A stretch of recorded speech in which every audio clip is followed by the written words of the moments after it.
Good evening. Would you please stand for the invocation and pledge of allegiance? Councilman Rogers. Let us pray.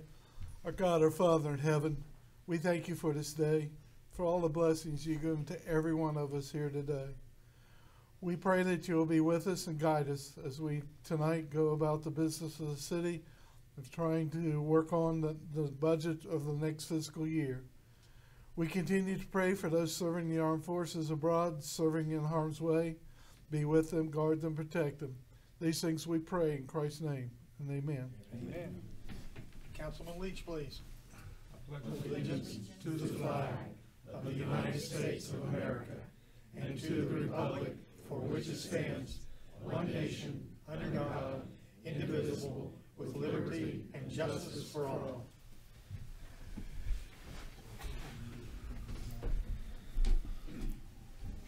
Because this is a special council meeting, we will have no public forum this evening. We will do it again next Thursday. So I'd like to call to order the special council meeting for the city of Vienna for February the 21st, 2019. Let the record reflect that I've taken roll, that all members of council are present. Having a quorum, we will proceed. The minutes from the regular council meeting held on February the 14th, 2019 have been printed, posted, and circulated. Are there any corrections? If there are no objections, then the minutes will stand approved as posted. The report of the treasurer was given at last meeting, so we will move on to unfinished business. We have nothing on the agenda this evening. We will move to new business, which is our budget presentations from our outside agencies. The River City Runners Club is up first, and Amy, I think you're going to do that one.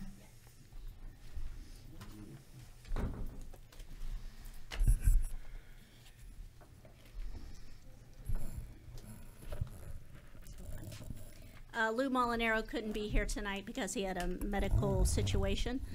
River City Runners Club, this is will be the race in the next budget year will be the 24th annual Vienna Road Run. They have asked for $1,000 to be contributed towards that run. That's the same amount they've had for the last 24 years. It's budgeted in the Parks Department under line 68. Before you also have some information from the Wood County Visitors and Convention Bureau. He couldn't be here tonight. They had their annual meeting. He wanted to drop it off. We receive hotel motel tax, and half of the hotel motel tax by statute is passed on to the Wood County Visitors and Convention Bureau. I believe you also have information from the Chamber of Commerce from Jill Parsons, who was also unavailable this evening, but she sent a report. We'll start with Lindsay Pearsall with the Wood County Development Authority.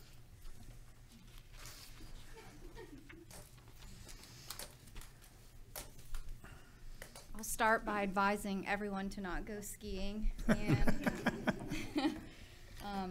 thank you for having me. This is my third time being in front of you all for your budget presentations, but this is the first time that I've been up here as a Vienna resident, so I'm really excited about that. The Wood County Economic Development Office is requesting the same amount that we have for the past several years, which is $5,000. We utilize funds from the municipalities to go towards efforts like our county-wide property database. Vienna is represented in that database. We, on the regular, add any business free of charge that's a commercial entity or piece of land to that database in an effort to market the area to potential employers or employers that are looking to expand. It's gotten a ton of use. A really useful thing about it is that you can look at analytics per property. So if we put John Mansville in there, when it's free and clear to go, we can tell you every single week, every single month, you know, every 6 months, how many people have looked at it, where they're coming from, did they find it by searching Vienna or through our website. So it's a really useful tool, and it's one of the tools I'm most proud of that we've implemented. Another thing that part of your money goes towards is our customer relationship management system, which is how we keep track of employers throughout Wood County. It keeps track of everything for us, from how many employees they have as much information as they'll share with us as possible. So if they share their total annual payroll goes in there. If they don't, we just chug along and do what we can. But it's a really good way to capture who we have, and when someone's looking here, that's how I keep track of our leads and prospects. And I just wanted to say thank you very much for your support, and if anyone has any questions, I'm happy to take them. You know, we're very fortunate to have Lindsay. She came to us from just outside of Columbus, Ohio, but she is absolutely the biggest driving force for new development in our area. And she was one of the main people that got the Hino plant to come here. So no matter what, your legacy will last a long time. But thank you very much for all you do. Thank you. And that was a lot of people's efforts, not just mine, but I know. thank you very much. I appreciate it. All right. Okay, thank you. Thank you. Next up is the Mid-Ohio Valley Health Department, Carrie Brainer.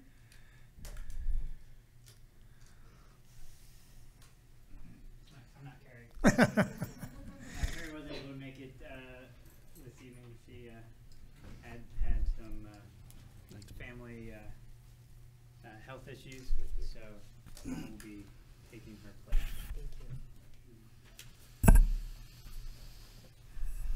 Thank you.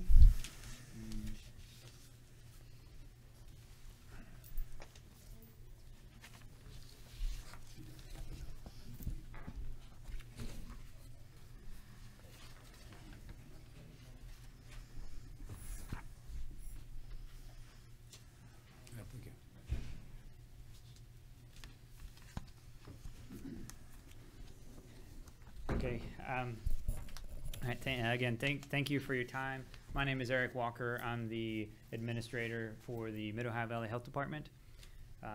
This is my first time being here, so I just wanted to say we really appreciate your support that you've given us in the past. We're, again, requesting the same amount, which is $4,800 for this coming fiscal year.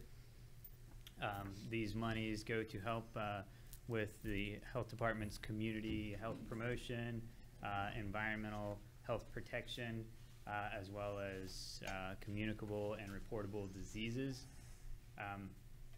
Just some of the things that I've got a listing, and in the official request it goes over some of the basic public health services that the funding goes for, which hasn't changed in recent years. But if I could, I know I need to keep my time short, but some of the upcoming issues and things that we're facing right now, one of which is an outbreak of hepatitis A, which most are familiar with. We've been since before we had our first case here.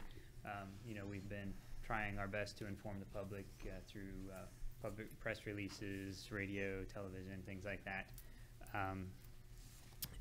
Since about October, the cases really started in Wood County in October, and we've had 208 confirmed cases of hepatitis A in Wood County as of last Friday. That has been confirmed. Some of the things that we're doing is we are holding and have been holding a number of clinics. Just all the high risk population is mainly those who use drug, whether it's IV or not, as well as homeless. It's not typically hepatitis A. It's a liver disease. I'm sorry, I'm a little nervous. Please forgive me my stuttering. It's a liver disease that's typically passed through the fecal oral route, where there will be microscopic pieces of fecal matter on your hands. You'll eat some food or whatever, and that's typically how it's contracted. The number one way to reduce the spread of that is keeping your hands clean, washing your hands before you eat or anything like that. And I know this isn't about hepatitis A, but that's a huge thing, and I just wanted you to know some of the things that we're doing. We're going to to the high-risk population areas. We're going to the areas because it's very difficult to get them to come to us. And so we've also have a collaboration with Wood County Schools recently, and we have a mobile unit. We've been using the mobile unit as well. We use it right now primarily for dental services in the schools, but we've also been using it to hold hepatitis A clinics.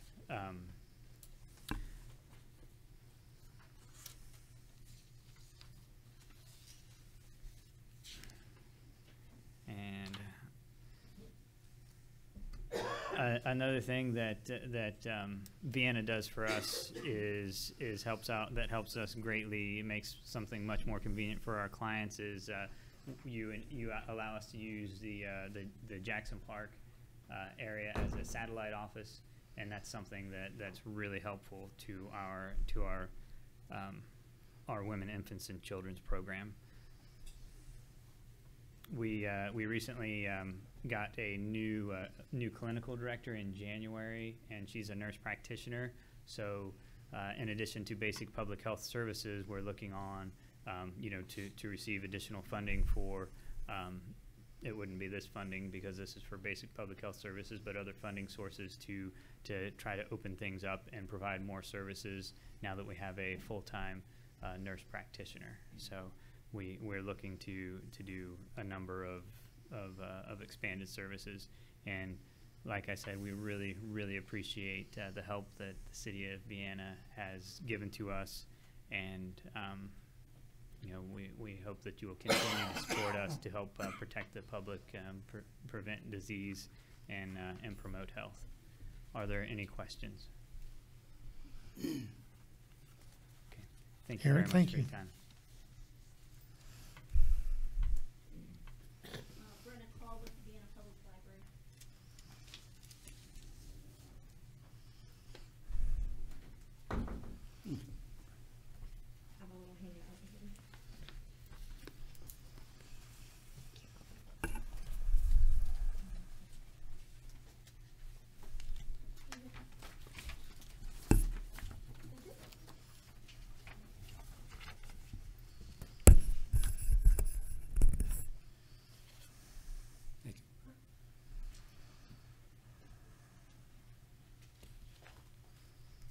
My name is Brenna Call. I am the director of the Vienna Public Library. I have given the council people some statistical information, and I'll try to use this really nifty technology here. I'm not sure I'll do it very well, but that's upside down. Okay, and I'm not sure how much you'll be able to see of this, but this information comes directly from the West Virginia Library Commission statistical report for last year, which is a report that every library in West Virginia gives statistics each year to the West Virginia Library Commission, which is the state entity that oversees library functions and funding and those types of issues at the state level in West Virginia. And they also, one of the things that they do is take all of the statistical information that they gather throughout the year from the libraries and puts it into this nifty statistical report and then sends it out, which is pretty cool to look at. What you're seeing on the first page here is a couple comparisons. There are hundreds of libraries in West Virginia of different sizes, different funding levels, different things like that. And we actually, I will remind everybody in the room, my presentation is always a little bit different because I'm not actually making a request. We are very fortunate in Vienna to be one of the only libraries in the state of West Virginia that actually has a special House bill law that our funding is written into state law, basically. So the city of Vienna actually acts as a pass-through for that money. They do sign the check for us. And kind of oversee some of that funding for us. But again, we're super fortunate, and so my presentation is more of a report and less of a request. So there is that. What you see here are a couple different libraries. The libraries that I've given in the snapshot are just a few, but Vienna, we are a single standalone branch community library in Vienna. We are not a branch of the Parkersburg Wood County Library System, although we do work in conjunction with them as we work with all the libraries in West Virginia. We also have a service population in Vienna of about 10,000, a little over 10,000 people, which is similar to Ritchie County, who has 2 branches, and that's why they're included in the snapshot, just as a comparison of basically what we do with our funding, how well we feel that we are adding to our community, and there is some information also about South Charleston, which I actually have worked in that library before, and I know that their size-wise and number of full-time equivalent employees is similar to ours, so they're also added in the snapshot. And the last library that I compared to our output was obviously the Parkersburg Wood County Library System, because regionally they're our peer here in the area. So what you're looking at here, though, is just the number of programs we're doing. I actually feel that we're doing pretty well as far as community engagement and community quality. The number of programs that we did is 343 in the last year. That includes kids programming, teen programming, and program for adults. And we're doing that with 8 full-time equivalent employees. So I feel like we're doing a lot. Our annual circulation last year was just under 100,000. It was 95,000 circulation, which is pretty good. Ritchie County, that has the same service population and a similar registered borrowers, had about 61,000. So that just gives kind of a comparison. I feel like if I come in and I give you numbers and don't compare it to other libraries of similar size or similar location or things like that, those numbers don't mean as much. So that's why I felt it was really important to give you kind of a snapshot of what I was talking about there. The second document that I've given you, I actually gave you a document similar last year. This calculator actually was created by Massachusetts University Libraries. It is a I Love Libraries calculator, what's your library worth? And these numbers, there's also a little chart, I think it's the fourth page back, a little chart that explains where these numbers come from. So when we say that we circulated 28,000 adult books last year, and that has a community value of, what is this number here? It's so big I can barely read it. 480,000, a little more than that. Those numbers are based on an adult book being about $17 on Amazon. So the numbers in this What's Your Library Worth document are based upon our real circulation numbers from this past year. There are things such as adult books circulated, young adult books circulated, so that's like our teen group, children's books, audiobooks, interlibrary loan requests, ebooks downloaded, newspapers read. There's all kinds of things on here. And actually, this doesn't even include a lot. I mean, we do other things that aren't included on here, but these are the most well-known library services across the nation, so that's what's included. Meeting room use. I realized after I printed this out, this is just our programming, 343. That was library programs. That doesn't include the number of outside groups that use our room at no charge. And it's based on 1 hour of use. Some groups use our room more than 1 hour at a time, and sometimes our programs run over more than 1 hour. But meeting room use, so basically, if you look at our total funding from all funding sources, last year we got about $550,000 total. But our circulated amounts, the value to the community ends up being over $1 million, almost $1.5 million. So, and that's just the circulated amounts. That's potentially, if every book in our adult collection circulated at least one time, we have about 60,000 books in our adult collection, print materials. That's over $1 million in value. That's just the adult collection. So I do feel like we use the money that we get very wisely. I feel like we're turning that over into a quality investment for the community, and that really the value of the library to the community is pretty infinite. So are there any questions that I can hopefully answer? I'd just like to make one comment. the Vienna Library is so good also to work with Vienna Senior Center, and they do Yes. have library books at the Senior Center, and we do have several avid readers up there, and I thank you for putting those books up there and allowing us access to that. That's You are really quite good welcome. for our seniors. Yeah, I think that's an area I would really like to expand upon our outreach. To the senior center just seemed like really a no-brainer. You know, that has a large population of regular users, and you know, you were willing to work with us, and we were definitely willing to work with you. Outreach is definitely something that I feel like we can look into other avenues in the future, and it's definitely on our radar to find other partnerships similar to the Vienna Senior Center. So, thank you. Thank you. Anything else? Thank you, Brenna.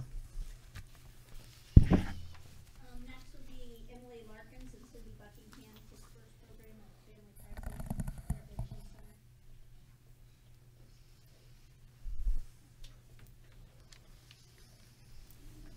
Hello, thanks for having us. I am Cindy Buckingham. I'm the coordinator for Kids First program in Wood County. I'm here with my executive director, Emily Larkins. She can answer any questions you have regarding specifics about our funding. But I'm here tonight to tell you a little bit about what we do and how important I think the program is to our community. We are located at 2601 Dudley Avenue, where we're currently providing services. And that is one thing I wanted to speak tonight about, because that will soon be changing. We have rented there for more than 10 years, and this summer we are losing our space.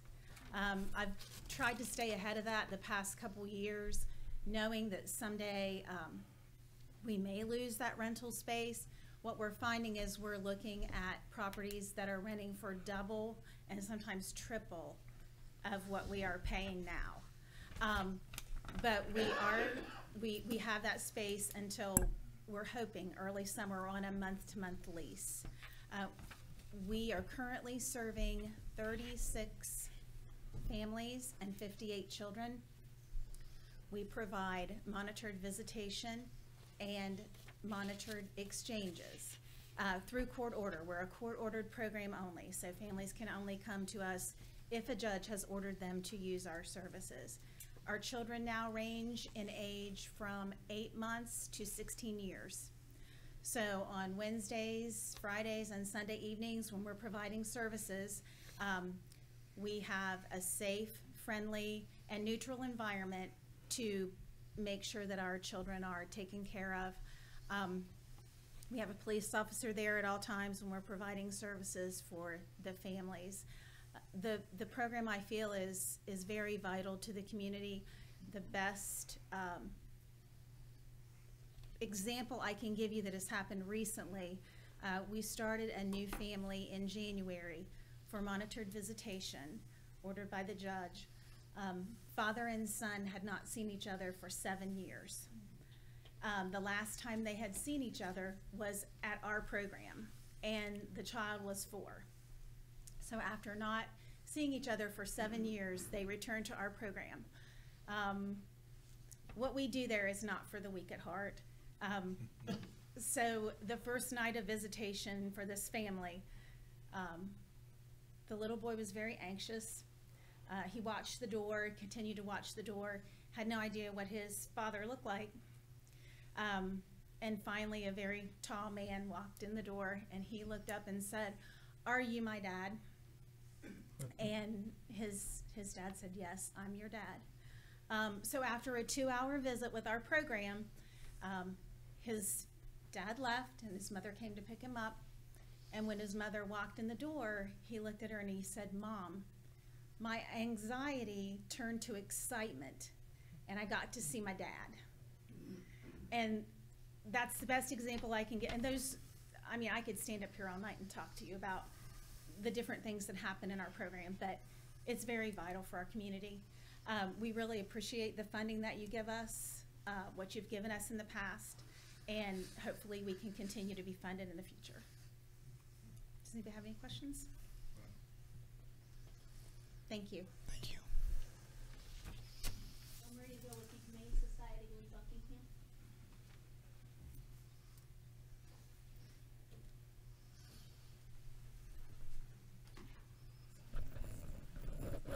Good evening.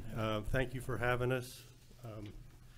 As Amy mentioned, my name's Lee Buckingham. I've been on the board of the Humane Society for probably more years than I care to count, but it's a passion and something that I'm, spend a lot of time with. I'm currently serving as treasurer, and I have with me Katie Kelly. Katie's our new, relatively new executive director and shelter manager. In a nutshell, we're wanting to, or just asking for continuation of, requesting continuation of the services at the same level of funding and the same level of services. It's $31,132. At least from our perspective, everything's going well. We have the support and coordination from the police department, which makes it super, super smooth for us. So what Katie passed out, there's some statistics in there and so forth on our expenses and that type of thing, and percentages and so forth. But if you have any questions, we're glad to answer them. If you want to follow up with anything, please send it to us. And it's nostalgic to be here tonight with you all. It's been a while. Good to see you, Lee. Good to see you, Bruce. Thank you for having us. Thank you. Thank you. Well, I just wanted to thank you again for your support and let you know that our humane officers, and you probably all know this, are available 24/7. We do have 2 officers, and they rotate call as well as work full-time through the week. So if you have any questions or concerns about the shelter, please, you can come down and visit us. We'd love that. Or you can call at any time, and we're there to help the public and help the animals. So thank you again, and I appreciate all you do for us. Thank you. With the Latrobe Street mission.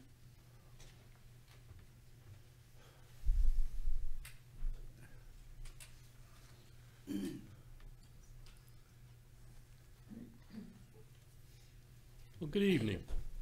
Last time I made this presentation, I was chairman of the board at the Latrobe Street Mission.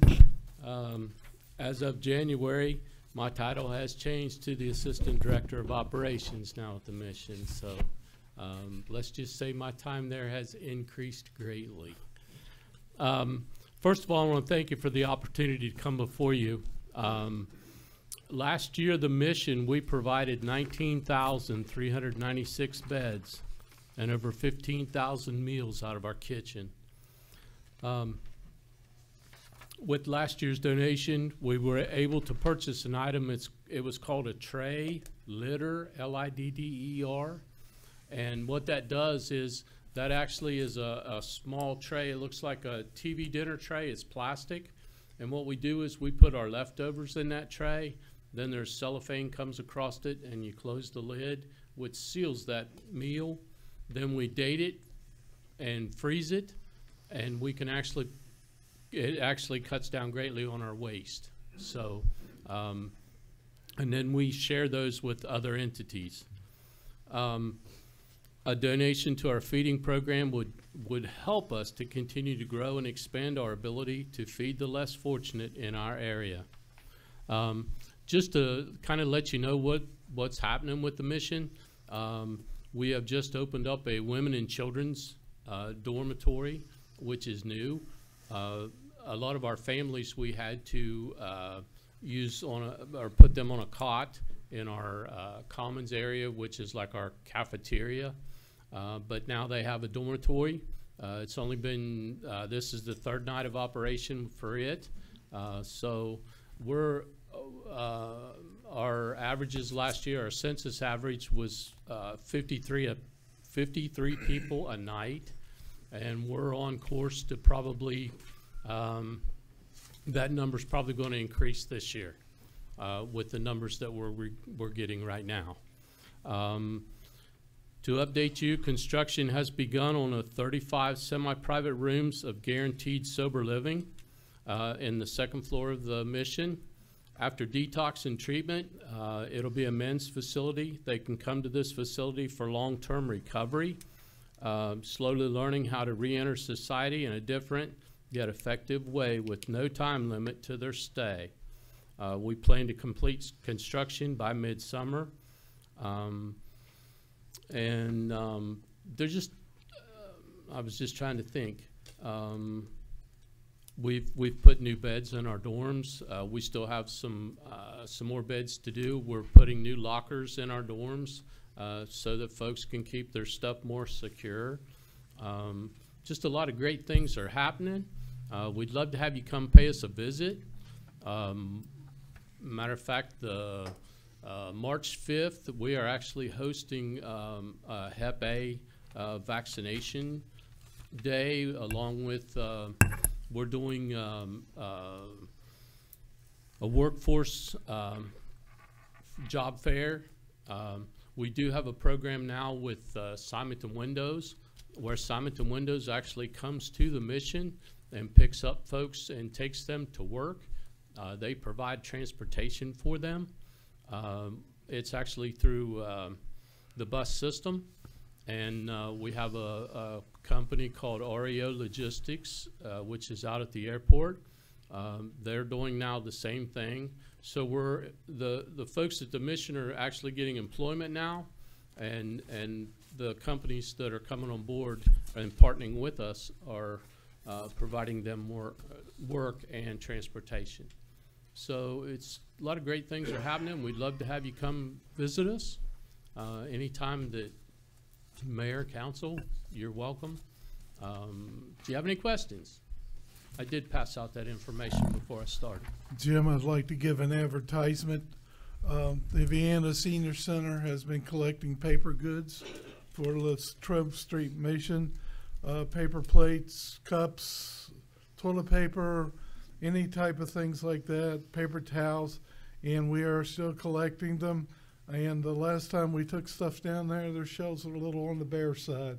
So if any of you can help and you want to drop some paper plates off or paper products off at the Senior Center, we'll be glad to take them down there and deliver them for you. So thank you. But we do appreciate that. Actually, Linda Kern's been down now a couple times. Yes. So that, and she's always a ball of fire. So, Yes, yes. any questions? Come visit us. I've always said we're the best kept secret in Parkersburg. So, if you get the opportunity, come and visit us. Thank you, Jim. Artsbridge, Amanda Stevens.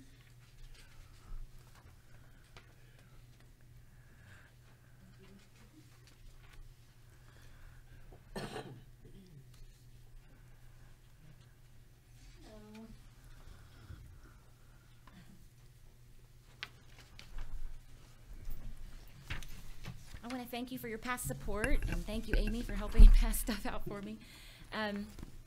I am here this year to talk to you about Artsbridge, and we have so many programs, but I want to focus on our arts education programs, which has become the primary focus of Artsbridge's mission.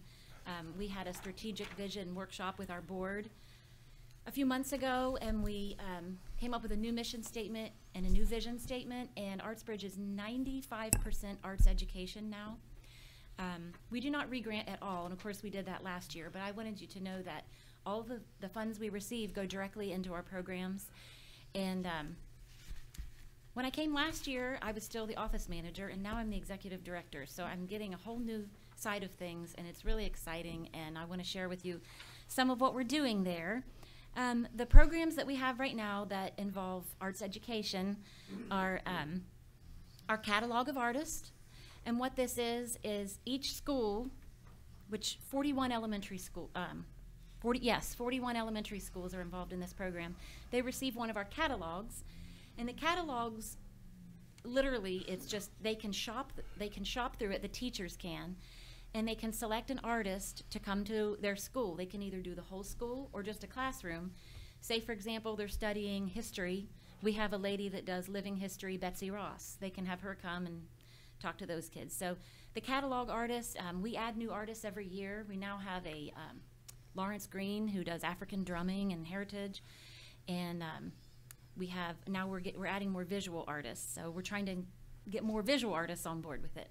The next thing I want to talk about is our VSA festival, which is Very Spectacular Arts Festival, and we're coming up on our 20th annual, March 19th, and anyone here is invited, and we can always use volunteers, always. What this program is, Very Spectacular Arts Festival, is a day for special needs students, grades K through 12, and WVU Parkersburg hosts this event, and the kids are there all day long, and they get to spend a whole day. They get to sing karaoke, have their faces painted, they wear costumes, they play instruments, they get to see performances, they create crafts. It's a day just for them, and it takes an army of volunteers to make this event happen. Some of the children are very mildly disabled, and many of them are severely disabled. And this is just a nice day where they're immersed in the arts. And so that's our VSA festival.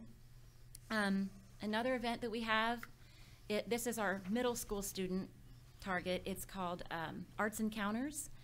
And it's where, again, it's similar to VSA, but it's a day for middle school students.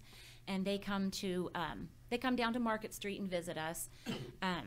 They eat lunch at our place at Artsbridge, and they spend the morning at the Actors Guild seeing a performance. And they don't just see the performance, they get to see the actors getting ready. They get to see them get their makeup put on. They get a tour of the light rail. They get to see the behind the scenes. And then after lunch, they spend the afternoon at the Art Center. And over there, they get to make a craft, and then they do a scavenger hunt type thing. So the next program I'm going to tell you about is our lobby art. When Artsbridge moved to our current location 4 years ago, the space we're in came with this giant front room area. And I want to tell you right now, we feature a different local artist each month, and part of those groups are local schools. We have Parkersburg High School is there every May, and their art students do a show. And we've got to the point where I have groups there every day of the week now. It's become a real community arts center. The Yarn Bombing group is there all day today, and that's just one of the many groups that use the facility. One of our newest program is, we all recognize the opioid epidemic that's facing us, and so we have, there's a lady that came to us and said, I want to do an art program for the kids that are affected by this. So we're getting ready to launch a pilot project, and this will be for children that are affected by this crisis, and it's going to be a 6-week, the pilot is just a 6-week, every Saturday they're going to have free art classes, and they may not all be visual arts. They may have, they're going to have a different, this is brand new and I get excited about it. Okay, like for example, they're going to have a music therapist from Marietta College come and meet with them and spend a Saturday afternoon with them. It's free to the kids, and maybe the next week we're going to have someone come in and teach them about pottery and let them do some hand building pottery. So we're really hoping this is successful and that we get a lot of involvement. And if it does, we'd like to add it to our regular programming. And now I'm going to talk to you about our biggest and fastest growing project I'm so proud of, and it could not be possible without people like you all. It's called Art Cart, and I want to tell you, Art Cart started in 2016. Kate Esben-Shade-Hushin came to us, and she is an art teacher at Parkersburg High School. Kate came to us and said that her freshman art students lacked basic knowledge of the color wheel, of basic terminology. Many of them didn't know what perspective was. And she wrote a curriculum, and we piloted that program 4 years ago in one school, in Vienna Elementary School, and it was so successful. The teachers loved it, the students loved it. The very next year, the 17-18 school year, we were in 4 schools. Currently, this year, we're in 9 schools. I mean, it's growing exponentially, and what this program is, There are 19 elementary schools in Wood County. Only one of those schools has a certified art teacher. So there's 18 elementary schools where they don't receive art instruction at all. And many people, you know, you see the value in learning problem solving and all these wonderful things that the arts world brings to the academic world. And so we are going in, the curriculum is based on the West Virginia State 4th grade curriculum, and that's who we're working with now. So once a week, our art cart teachers go into the schools, these 9 elementary schools, and they have art class once a week, each week, for an hour each week. And this fall, I knew we had a new Wood County School Superintendent, Mr. Hossiflook, and I was new in my position, and I wanted to meet with him. I scheduled an appointment, and I went in and I said, "You're new and I'm new," and we do 10 programs in Wood County schools. And I feel like I should, so I took about a minute on each program, and I gave him a piece of literature and said, here's Art Cart, here's VSA, here's Arts Encounter, here's what we do. And when I got to Art Cart, he said, well, what would it take to put this in all the elementary schools? And, you know, I'm sitting there going, did he really just ask me that? Because what you usually get is, well, that's nice, good luck. And so he said, what would this take? And I'm doing all the math in my head, and I wrote the number down, and I slid it across the table, and I said, this is what it would take. And he said, I don't see why we can't make this happen. And so to have someone like him on our side is immense. And so 2 weeks ago, I met with the principals of Wood County, and we're going to be in 18 schools next year. So that's really exciting for us. So every elementary school is going to have art. Granted, it's only in 4th grade, but the next phase of the expansion plan will be to add another grade level and another grade level. So the goal here is to have full art instruction in every elementary in Wood County. So I couldn't be more excited about this program. But again, so the schools are going to have a buy-in now. That's wonderful. But what they're giving us is not going to come close to the number I wrote down and slid across the table to him. It takes personal donors. It takes private foundations. It takes money like this, what you all give us to make these things happen. And I just want to share one story, and then I'll quit talking. I meet with the art cart teachers all the time, and I told them, I said, I just want you ladies to know that when I met with the principals last week, at least 5 of them stood up and commented that art cart is their students' favorite day of the week. And they couldn't say enough good things, and the ladies are going, all right. And then they started telling me stories, and it quickly became very emotional because a lot of times this is the one time during the day when their minds are wandering, they're being creative, they're making things, and the children share with these art cart teachers. They share very personal stories, and this one girl, you know, Sarah Hoy was telling me last week, one of the children at her school said, my mom and dad are getting a divorce, and I'm really sad about it. And he was telling her all this, and so she said, well, here's what we're going to do. He said, I want to make something special for my dad. Can we do that? And she said, here's what we're going to do. And they were making hearts. It was a Valentine theme project. And Sarah said, with every piece of paper that we put on this, when you roll it up, I want you to whisper into it, I love you, Dad, and put it on your artwork. And she said that little boy sat there and whispered into every piece of paper. And she said she saw him smiling, and he was so happy, and his heart was full when he left. And I just wanted to share that story because they said they hear these stories every time they're in a classroom. So I just want you to know that what you're doing for us is making a huge difference. So thank you very much.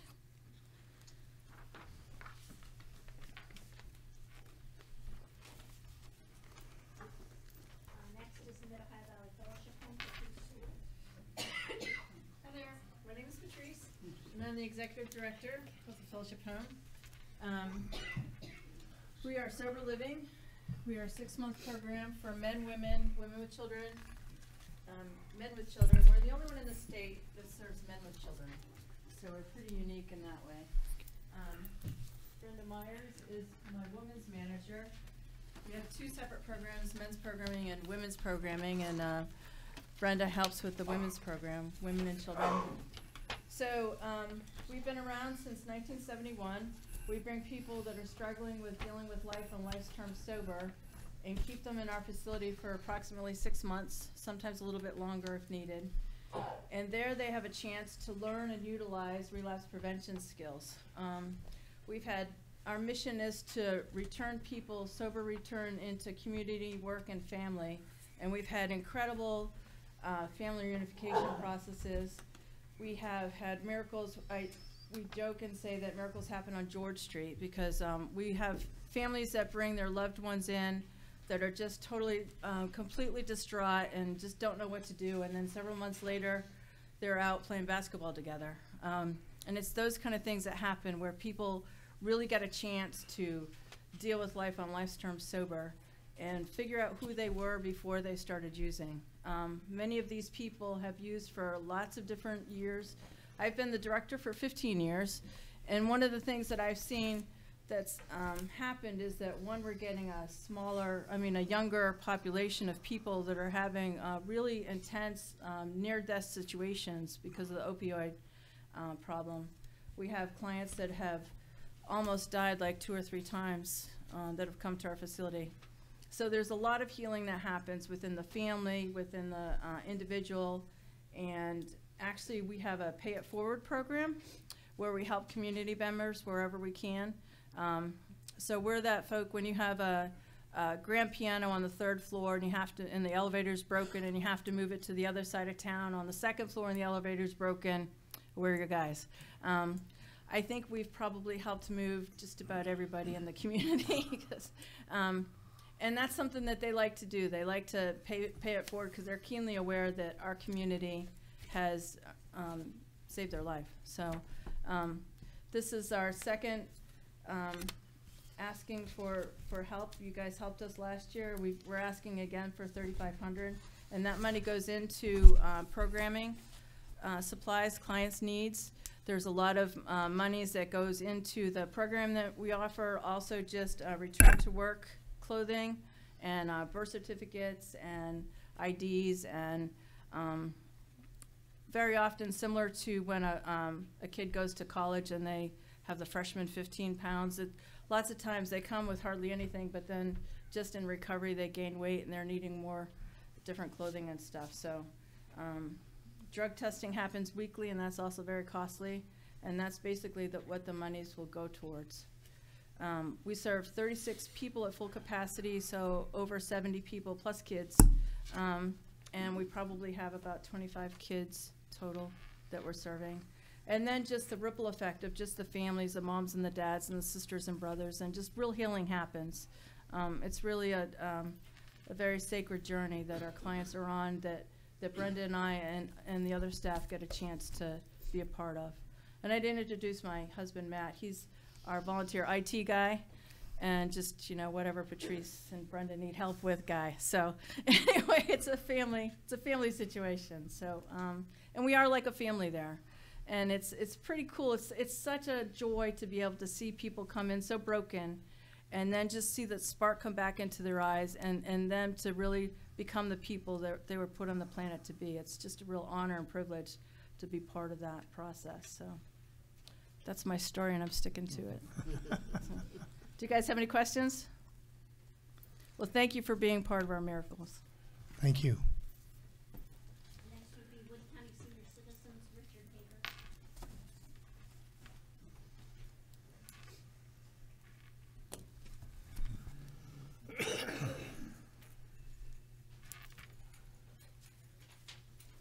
Good evening. I'm Richard Hayhurst, and I am a board member and member of the executive committee of the Wood County Senior Citizens Association. I want to say one thing before I make whatever other comments I'm going to make, and that is that we are not in competition with the City of Vienna Senior Activity Center, and we fully support the wonderful work that senior center does. We're the Wood County Senior Citizens Association, and we do 3 things that nobody else does. We do in-home wellness checks of about 225 homebound seniors throughout the county. We do transportation facilities. We have transportation facilities to take homebound seniors to the bank and to their doctor and to the hospital and grocery shopping and so forth. And we are the designated Meals on Wheels agency for Wood County. We have about 250 clients right now in the Meals on Wheels program. 65 of them are citizens of the city of Vienna. We serve 5 meals a week, plus we provide weekend meals that are basically frozen as in a tray for another 100 seniors. So we are providing vital services to homebound seniors. What I'm going to ask you for is this. You have in the past provided about $4,300 a year in support of our programs. This goes solely to the Meals on Wheels program. We have a stipend, it's a capitated stipend, from the state government on a per meal basis. We get $4 and some odd cents for each meal we serve. However, we're required to make a match for the nutrition program of $26,000. There's not enough money in the, there's not enough margin in what they pay us to serve meals to pay that local match. So we look to people like the Levitt Foundation, Dominion Energy, the City of Parkersburg, Wood County Commission, and of course the City of Vienna. We now have about 100 seniors on our waiting list. We have recently added a 4th route to our meal service program because we were able to benefit from the Subaru Meals on Wheels program and added a Subaru Outback to our Meals on Wheels delivery fleet. But the bottom line is this. We're asking you for $4,300. With the 65 residents of the city of Vienna who receive meals, most of them receive 7 days a week. That's $1,872 per person. So the direct benefit to citizens of the city of Vienna is a little over $120,000. As against a $4,300 investment, that's about a 3,000% return. And we hope you will consider that when you're making your decisions. Does anybody have any questions? I do want to make one other comment, if you'll indulge me, Mr. Mayor. The Art Cart program that was described by Amanda is a vitally important program to the youth of this community. With the school systems cutting back on art, music, even physical education, children are coming up through the public schools without the kind of cultural appreciation and cultural enhancement that makes all of our lives worth living. And from my own personal standpoint, not speaking for the association, I'm grateful for Kate Esmond-Shade and Jane Quick and Amanda for starting and promoting this program, and I hope you will support it fully. Thank you. Thank you. May I? You may. Middle High Valley Work Camp, Joe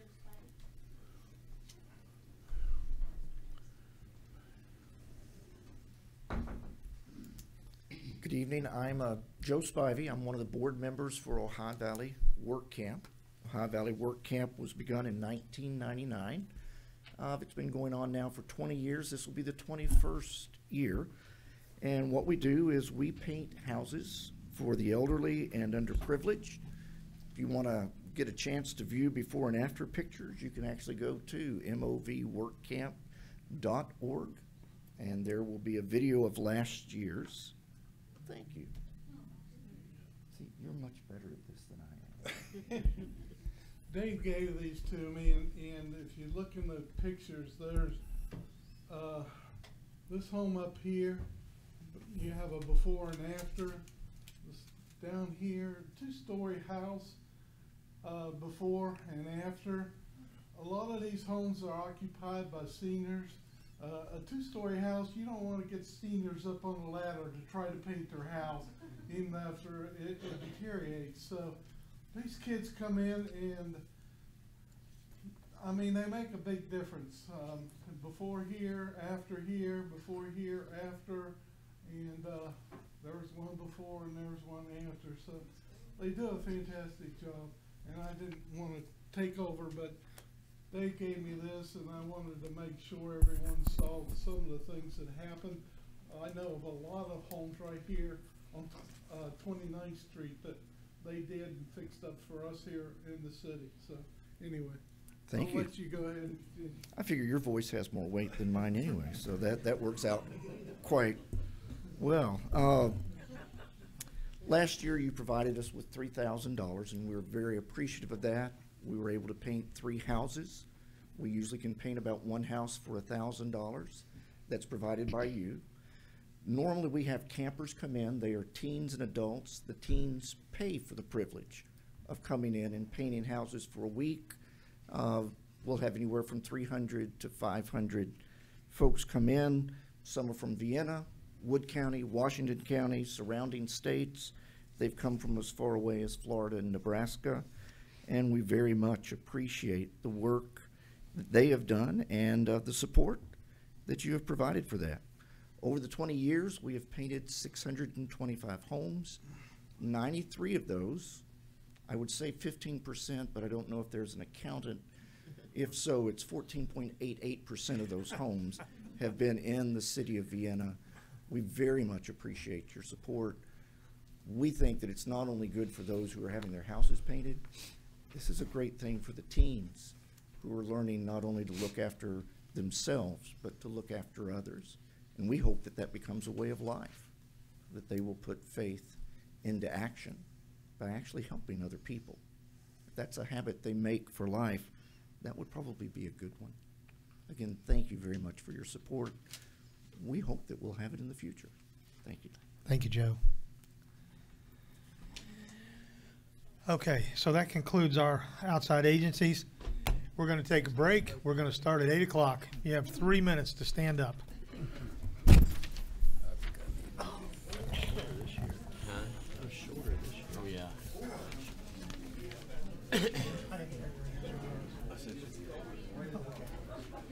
Yeah, the answer is as long as he is.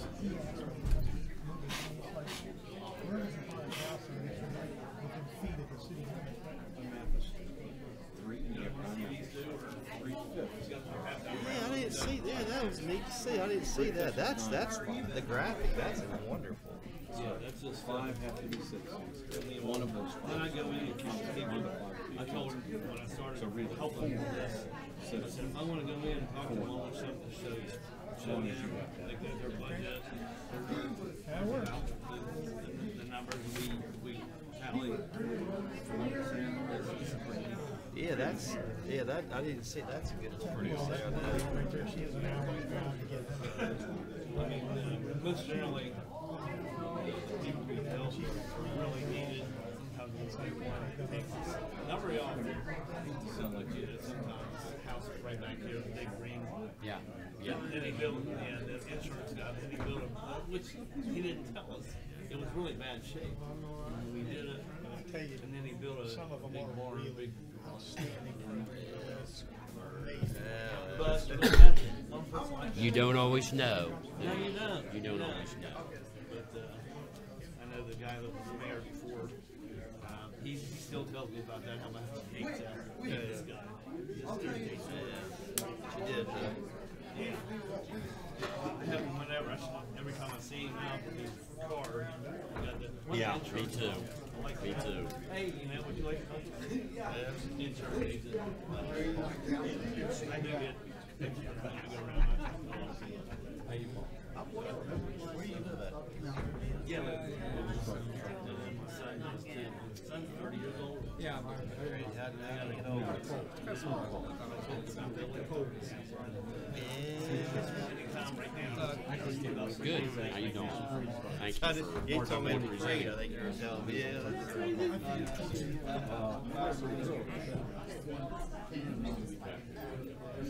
that's think I'm gonna put it. I like what y'all do.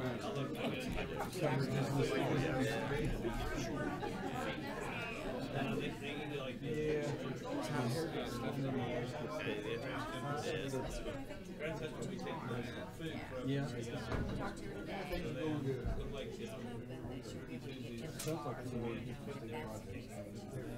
Oh, did he? Yeah. Where'd he go? Pretty close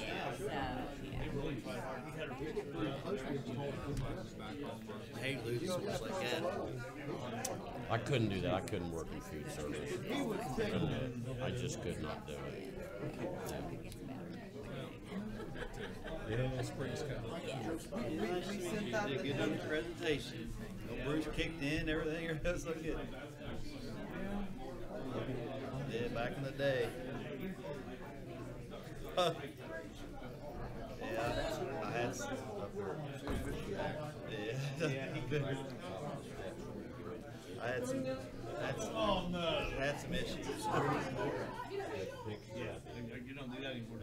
No. Yeah, that's it. Willing part. Nice to meet you. Oh my gosh. Yeah. Don't do that. Yeah. Brewer, I know, that's a. I know. That's a real nice. You know what? It was on the floor. Yes, we had some interesting things, didn't we? They were never a dull moment one of our games.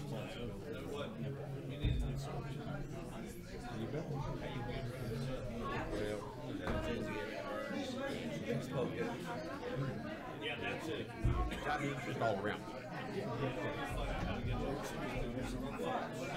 You know what? See you, all right, I'm sorry. See you, buddy. As big as Jim, are you ready? I just can't believe it. Get your stretcher. There's a lot of seniors out there, you know, they I can't. painted a house, a couple houses in college in a program like that. It was a lot of fun, actually, you know. All right, ladies and gentlemen, if we could start again, we'll go on with our agenda this evening. It's been, yeah. I remember last time they.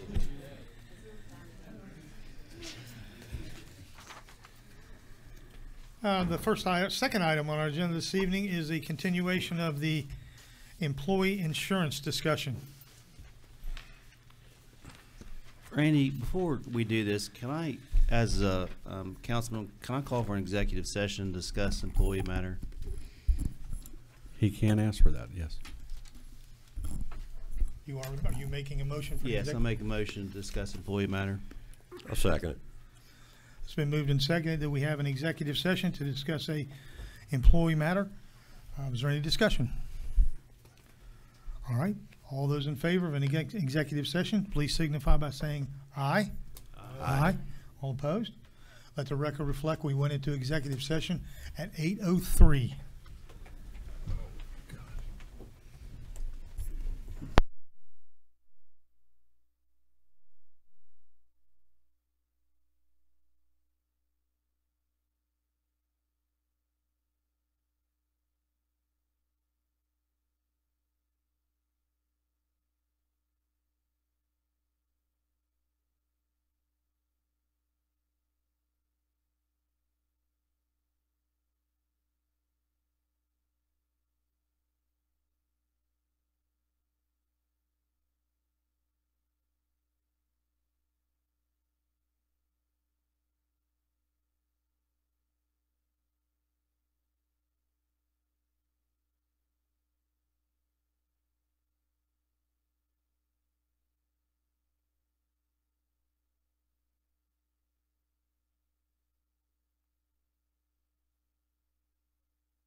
Let the record reflect we came back into session at 8:12.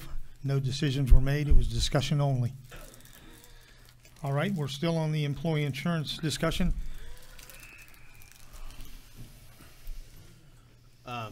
Yeah, my thing is I'd still want to go around and discuss with you guys the whole transparency about how this insurance is chosen. I would love to put before council, do an ordinance where, you know, I know I've asked for a lot of information. I haven't received anything as far as the minutes from the committee that you guys have. I think this is an issue that needs to come before council. I know Schwindeman gets the quotes or whatever, but as councilman and city finance director, I would love to see an ordinance or something written where this goes through the representatives of the city of Vienna. I've had a lot of people contact me regarding this. They had no idea that the employees pick their own insurance. And that's fine if they want to pick their insurance, but I think it needs to come through the financial piece of the citizens of the council and the finance director to give them. I mean, right now we have one option. Everyone has the same insurance. You know, I know Parkersburg has 6 different options. You know, they can still choose their own insurance, but I think there needs to be. And I'm not an expert at this. I don't know how to do this, but it needs to come through the council and not through this employee committee that we've never really seen any minutes or protocol how that's done. Mike, I'm not really sure that if you did, I did not remember it. I have the minutes right here.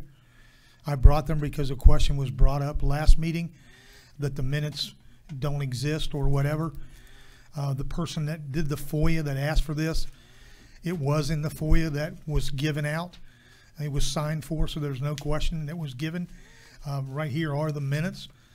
So I will be glad to get these to you because right here they are. There are no secrets. And so based on the discussions that we've had, once we get the proposals from Schwindeman, we will receive a report and you will be privy to all of that information. The basis that we make that decision on can be debated once you see the different levels and tiers. So there will be no secrets, no hidden things. You will see whatever paperwork that we get. All right? So as I said, I have the minutes right here. I will get those to you just as soon as the meeting's over and I get the Xerox machine fired up, okay? They're right there. Okay, so for this year, we'll see the quotes from Schwindeman. All the quotes he gathers, we get to see these quotes before it comes before budgets. That's what you're saying? Yes, sir. Absolutely. Okay, so there's any more, back to my first question, as far as us looking at these insurance policies and presenting this to this council that you have or the committee you have, that's why I'm recommending that it goes through council. Russ, could you enlighten me on how this is done to change? So we don't have any policy right now, I don't think. I mean, I know Kim read one time, but it just says it's very vague. And I don't even know if it'll pass the council. You know, I don't know how the voting goes here. And I'm saying I think you've done what you need to do because you're asking for you as a representative or city council as a representative have let me start over. You as a governing body have contracted with the Schwindeman agency to perform a service for you. And what you have asked is instead of Schwindeman going to and giving the information to the insurance commission, which was I don't want to say it's an informal body, but it's not a formal body the same way that the council is, that instead of them getting the information, you get the information. Council gets the information. That's all you need to do, is you've already done that. You've requested that Schwindeman give you the proposals for the insurance instead of going to the department heads. Okay. You don't, I don't know what else. The insurance committee has absolutely no authority whatsoever. It is strictly informative. And I intend to still do that with the insurance committee so that each one of the departments will still get that information to take back to their respective employees. But we'll ask for a summary of all the proposals that were given and all of the information. So it'll be made, okay? All right? And as far as the different tier, I know right now we have one plan from what I understand, you know, as compared to other entities that have multiple plans to choose from, for employees to choose from. Is that what we're asking for this year? Or are we still going back to, we're going to say Swindon, we want one plan for that covers the whole, you know, they can pay different tiers for different policies. Is it something like when at my employer, I have 2 tiers to choose from. I can choose this plan or another plan, but is it going to be where, are we telling Swindon to get us some more plans to choose from, or is there going to be one blanket coverage for everyone? The proposals that have been given in the past have several different options. So, you know, it's never been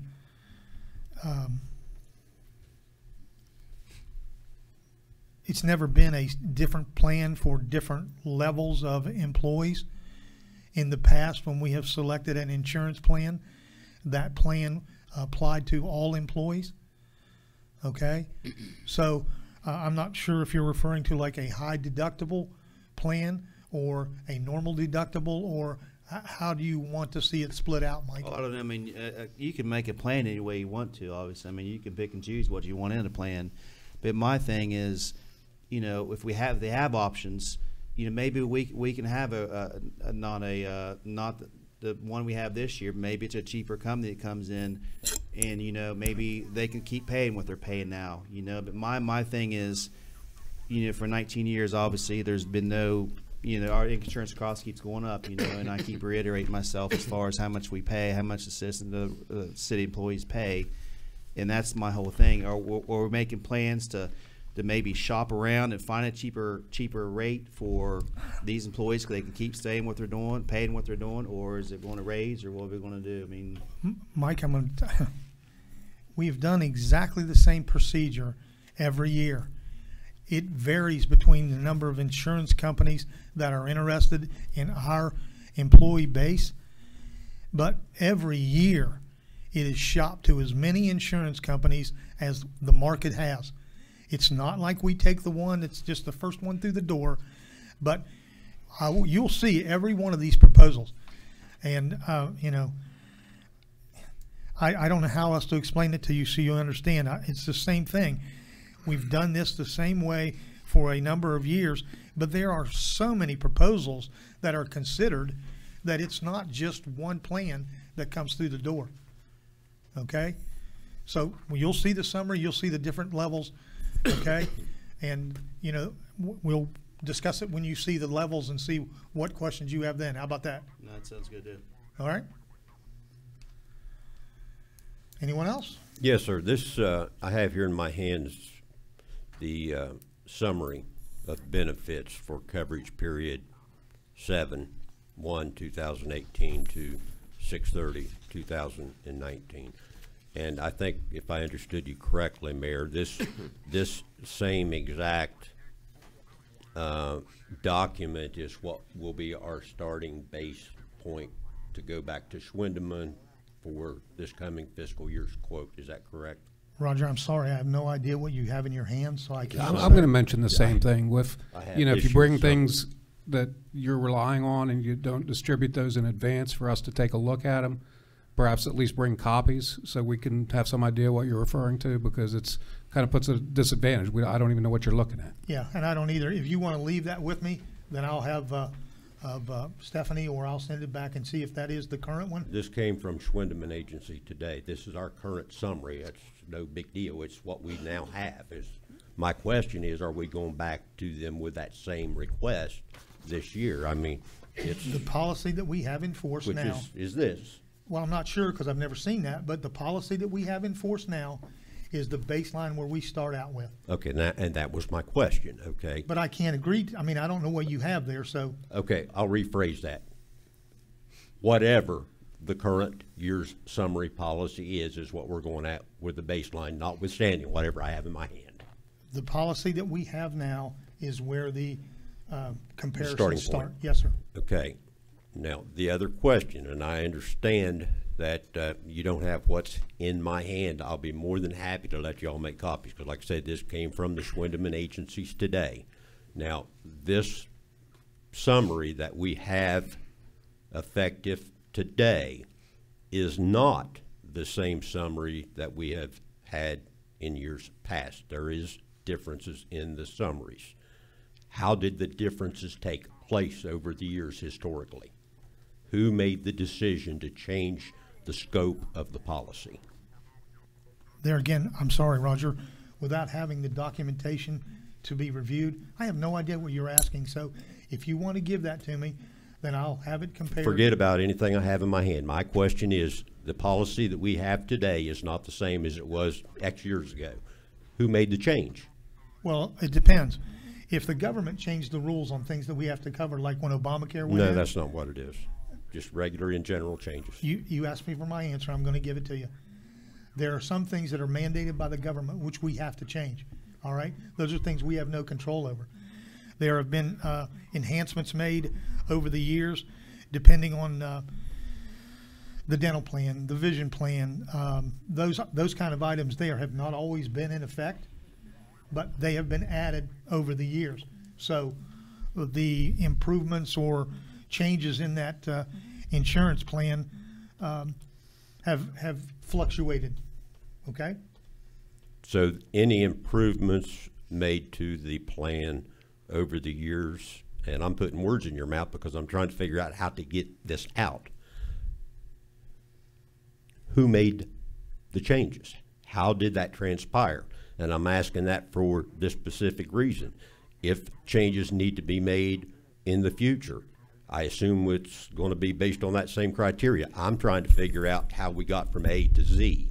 And if we want to make changes in the future, is that the committee? Is that the insurance committee? Somebody made the decision, forget that I'm holding this up, but somebody made the decision in the past to change the scope of the policy. I'm simply trying to find out, how did that happen? And going forward, how will it happen?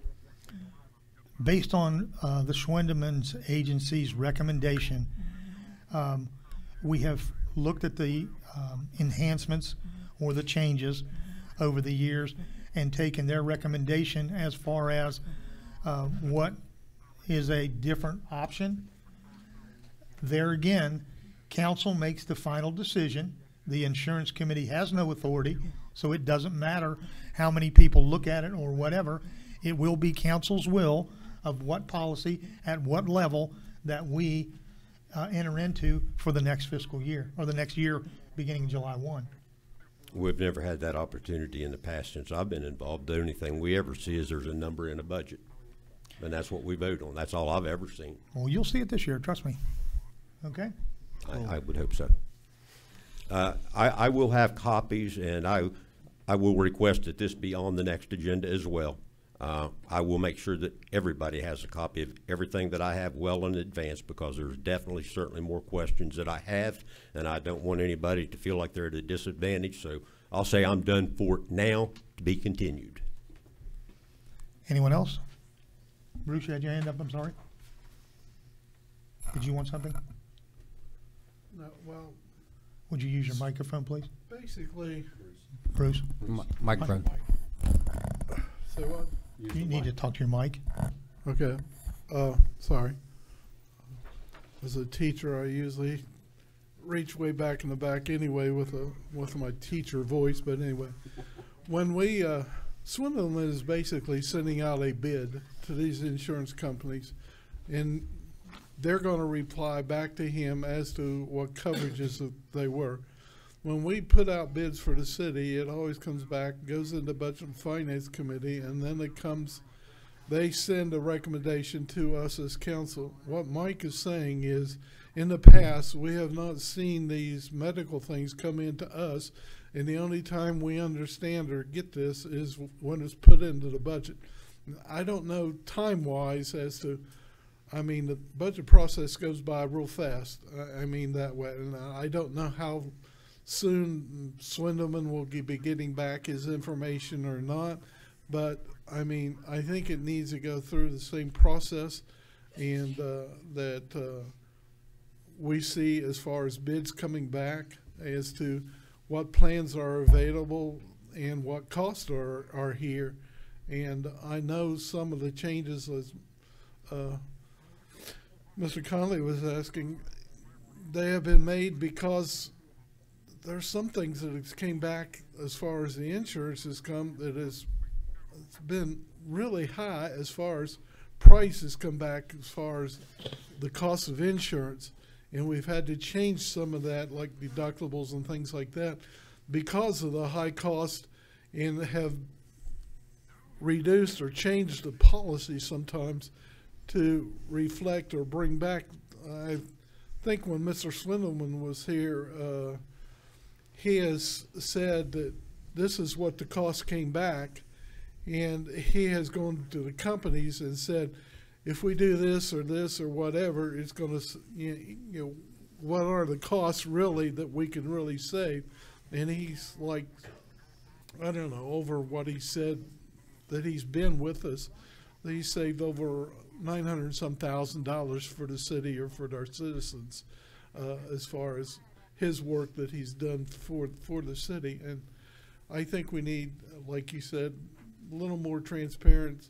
We don't have this, the employees are not the ones that make the final decision. I mean, we make it here as far as council is concerned, but we really never see some of these things as far as options of different companies. And I don't know time-wise how much time we have to see it before the budget needs to be approved, but I think Mike is wanting to say that we need to see these before it hits the budget. And that's what we're going to do, Bruce. Yeah. Okay? And we do not have any of that information yet. So, but Matt, I agree. All right? Yeah. No problem. All right? And that's quite, and one last thing, I want to see, well, it'd be nice to have Swindleman here. I mean, if he's willing to come back, and if we do have any questions, because I know you can't answer them, I can't answer them. None of the council, I mean, if there's any questions about the particular policies, would there be a way to, I mean, on down the road when he does get this stuff done, to have Swindleman come back so we can ask him particular questions about different things, or is that? Yes. Okay. Okay. Anything else? Then we'll move on. The last item on our agenda this evening is the Streetscape project. I gave each one of you 2 copies. This was an aerial map that was prepared by our GIS department. If you look at the map as it is,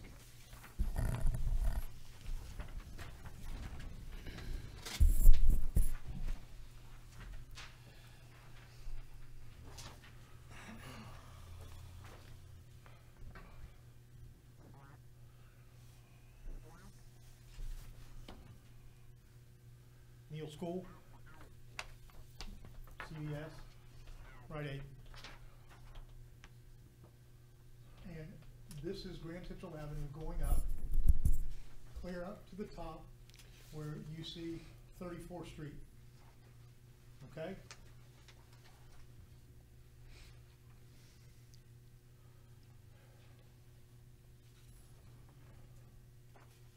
So, last council meeting, I asked you to take a look at town, see what area you would like to start for the streetscape project, because it's going to be expensive, and the state would like us to do it in phases. So, I've given you all of this information. What I would like you to do tonight is I would like you to take the map that you've been given and mark off 3 areas by priority of where you would like to see us start. Number 1 being the first, number 2 the second, number 3 the third. Then we'll compile those as to what council, what area of the city on Grand Central you would like to see the improvements started first. This is the area of 28th Street right here where they've torn down 3 of the 4 buildings. This is where the new construction is going to be starting here this spring. So that area is there. When you look up farther, the area that is here in front of the little strip mall, that area right there would be an excellent area to redesign. But as we go on up Grand Central, there we can do it by 1 block, 2 blocks, whatever. Once you all determine where you would like it to start, then I will submit those back to the state, and we will move forward to get an estimate of what our share of the cost will be. It is an 80-20 match, And so we have to tell them where we would like to start. The reason why you got two maps, the second one is very small, but if you'll mark it with the same 1, 2, 3, and just keep those for your records, you'll know what areas you picked. And the ones that are here, we will keep those to get the consensus off of. Any questions? Last time we discussed this, I said I would really like to see the east side of between 28th and 29th Street, which is probably one of the hardest areas that really needs developed because of the way the sidewalks are there. But I understand there's probably a new business going to open there, and I'd hate to really see construction start there and a new business try to open also at the same time. So I would suggest priority-wise, we should be careful with some things like that. You're correct, Bruce. I will say this, though. These things move at a snail's pace, okay? My guess is that new business will be built and in operation before you ever see any of this happen. You know, they have to come back with a 90% review on the engineering designs, and we haven't even got that yet. But the state has asked us to prioritize where we want to start. So we'll give them what they asked for, but I wouldn't expect anything to happen quickly, Bruce. Okay? So what part does this start at as far as street is concerned? And does it go all the way up to 34th Street? Yes, it does. But where Neal School is, yes, there's nothing that can be done right there. Okay? And on the other side, where the pharmacy is, nothing can be done there. And the same thing with Community Bank. There's just not enough area for that to be redesigned. Okay? So you have to move to the next block, which this is the little strip mall that's right here, and then you go to United Bank. And there again, there's not enough distance between the highway and the business front to do that. Okay? So going on up, when you move on over, this is the Hardee's building. This is the veterinarian building. It's really tight right there also. Okay, the 2 lanes of traffic, you would impede on that if you went into there. So you really go to 28th Street, and then you start here, as you suggested, with the multi-level sidewalks. All right. That right there would be one of the most noticeable improvements that you could make. So going from there all the way up past the Napoli gets you to here. The next block has exactly that same setup on the sidewalk. I mean, there's a step that far. Yeah. And so, you know, that's an issue. So that would also require ramping or something. So, but they've already designed all that. So, I mean, the engineering company has made allowances for those kind of things. And then you go on up, and it stops at 34th Street. Okay? So that area there that's in front of the next, the Dollar General is another tight area. The house where the Domino's and then the house, you know, there's room there that enhancements can be made. In front of the next series of businesses that are there, there is room right there where the enhancements could be made, and then it stops. And so then you go to the other side of Grand Central and you come back down. From 34th back down, you can do that first block that's right there, clear down past Bob Dutton's. Then when you go to the custom vans and the funeral home, that area can be done. The area that's in front of the Masonic Masonic Temple, that area can be done. And then you move across the street there, and the area there where the barber shop and the old hardware store and all that is, you're back into that 2-tier step process again. So, and then when you cross past it, then you start where the florist shop is and Chuck Knopfsinger's office, and that area there, although it's tight, it could be done. And then you move to the new area there where the 28th Street project is starting. That's right there. And the state designed it so that the enhancements will come around this way. So it's not going to be a straight thing because of the flow of the traffic coming out. And then here, when you come down past Harbor Freight, and all that, there are some areas there that can be enhanced as well. The area where the school is at, because of the bus traffic coming in to drop the kids and stuff off, it's too tight.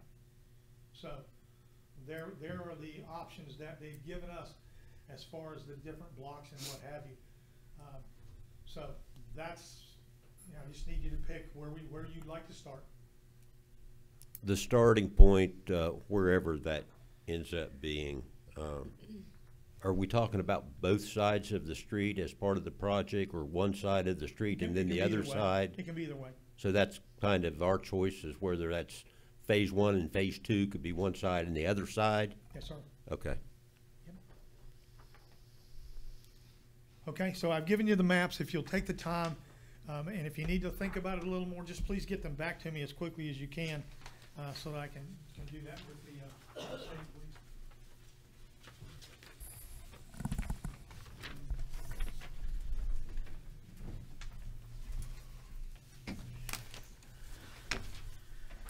That concludes our agenda for this evening. We move on to council comments. Special meeting. I just thought we didn't have any for the special meetings. Council comments, we always do, don't we? Yeah, I thought we did. Okay. It's a public forum. Okay. Public forum we don't, but council comments. Yeah, we made the ordinance at the end of it. I thought it was. All right. Well, with that, the next meeting will be next Thursday. It's a regular council meeting on February the 28th at 7 o'clock. Meeting adjourned.